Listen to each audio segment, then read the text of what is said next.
video, we're going to look at the same chord progression that we looked at in the last video in this series. This 1-5-6-4 progression in the key of C. But this time we're going to experiment with playing different triads over the top of those chords in order so that the combination between what we're playing and what the band is playing makes these larger and more complex chords, giving it a more nuanced and interesting sound.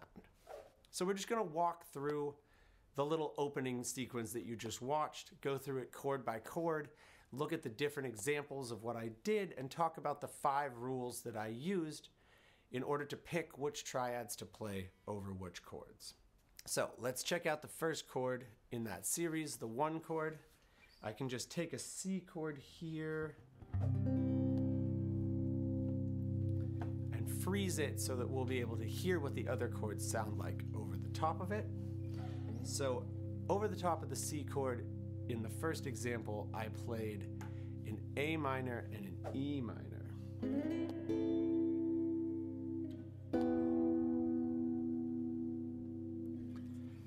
Now these are both examples of flip sides of the same rule. I call it the third above or the third below rule.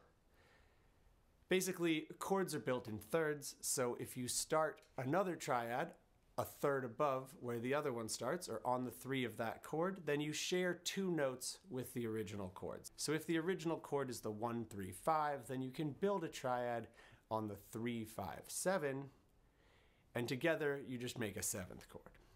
If you start a third below, then you get the 6-1-3, still sharing 2 notes, and together you make a C add 6 chord. But why are both of these chords minor? Why is it an A minor and an E minor instead of majors? That's just because we're staying in the key signature of C major, and that's what makes all of this work out correctly, is using the appropriate triads from the key signature so that the bigger chords that we make are the right ones that should be in that part in the chord progression if they were being used in the song. So if you don't already know this, the chords of the major scale are 1 major, 2 minor, 3 minor, 4 major, 5 major, 6 minor, 7 diminished. If you don't know this, like the back of your hand, if you don't have it memorized, pause this video, write it down, just take the time to memorize it. I promise you it'll be one of the most useful things you will ever learn in the entirety of your guitar journey. Okay, so let's go on to the 5 chord. That's a G chord in this progression.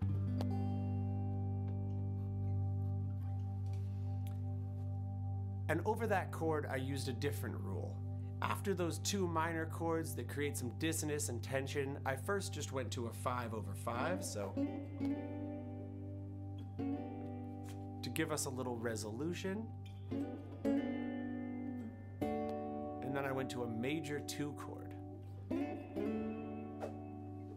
And this is called a secondary dominant substitution.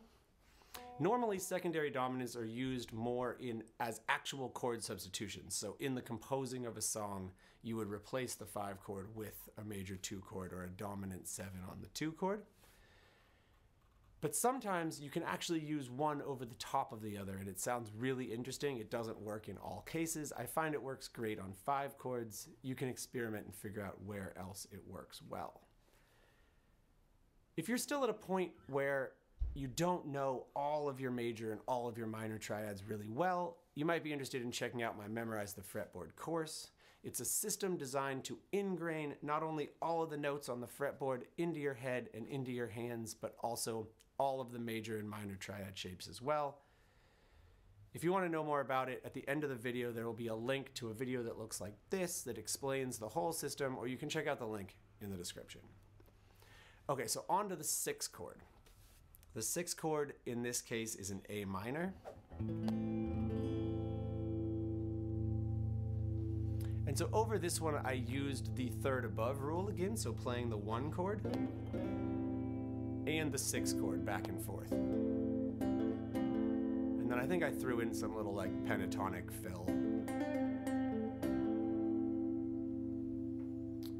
Then we went to the 4 chord and found our next rule.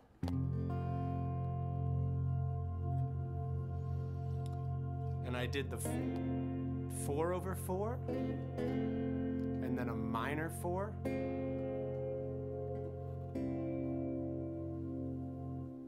call that the minor over major rule. This also does not work in all instances, but I find it works particularly well on 4 chords, especially when they're headed back to the 1. And it's really, really cool when you can get that chromatic walking pattern.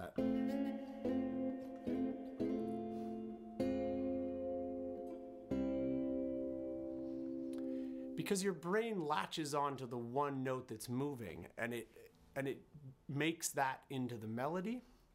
But then because you're playing some of the other notes from the chord, your ear also has an easier time grasping onto the harmonic relationship between those moving notes and the notes that the backing track or the band is playing.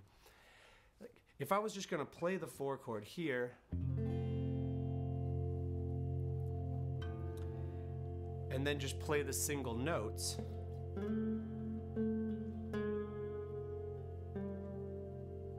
it's interesting, but you don't hear the harmonic relationship the same way as you do if I play.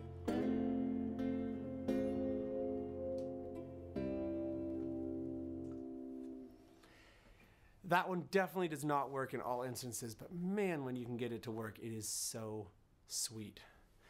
So on the second run through the chord progression that you saw in the little intro example, I used the same rules in different ways, but I added one more, which is the 2/3 above, or the 5th above rule. So if your chord is 1, 3, 5, and you start a triad on 3, 5, 7, then you make a 7th chord. If you start one on 5, 7, 9, then the combination makes a 9 chord. And as long as you stay in the key signature using the appropriate major and minor, it just makes these larger, more complex chords. I think I did that on the 1 chord in the second example. So the C chord again, I went from 5 to 1.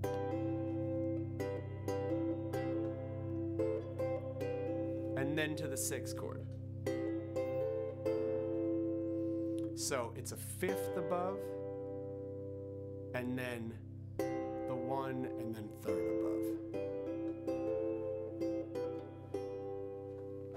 This idea of being able to play one chord over another to make these larger, more complex sounds just absolutely blew my mind when I first found out about it.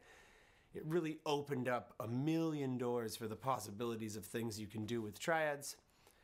I hope you guys find it interesting. I hope you enjoy playing with it. If you want to check out the Memorize the Fretboard system, there should be a video right up here somewhere that explains that. Thank you for watching. I'll see you in the next